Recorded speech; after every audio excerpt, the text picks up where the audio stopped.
खैरपुर की तहसील नारा के करीब से लापता होने वाली 2 बच्चियों की लाशें संदूक से मिली हैं।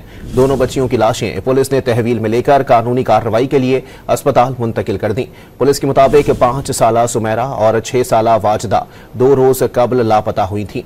कत्ल की वजह मालूम न हो सकी। खैरपुर की तहसील नारा के करीब से लापता होने वाली 2 बच्चियों की लाशें संदूक से मिली हैं। दोनों बच्चियों की लाशें पुलिस ने तहवील में लेकर कानूनी कार्रवाई के लिए अस्पताल मुंतकिल कर दी। पुलिस के मुताबिक 5 साला सुमेरा और 6 साला वाजदा 2 रोज कबल लापता हुई थी।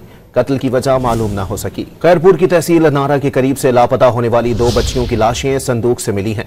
दोनों बच्चियों की लाशें पुलिस ने तहवील में लेकर कानूनी कार्रवाई के लिए अस्पताल मुंतकिल कर दी। पुलिस के मुताबिक 5 साला सुमेरा और 6 साला वाजदा 2 रोज कबल लापता हुई थी। कत्ल की वजह मालूम न हो सकी। खैरपुर की तहसील नारा के करीब से लापता होने वाली 2 बच्चियों की लाशें संदूक से मिली हैं। दोनों बच्चियों की लाशें पुलिस ने तहवील में लेकर कानूनी कार्रवाई के लिए अस्पताल मुंतकिल कर दी। पुलिस के मुताबिक 5 साला सुमेरा और 6 साला वाजदा 2 रोज कबल लापता हुई थी। कत्ल की वजह मालूम न हो सकी।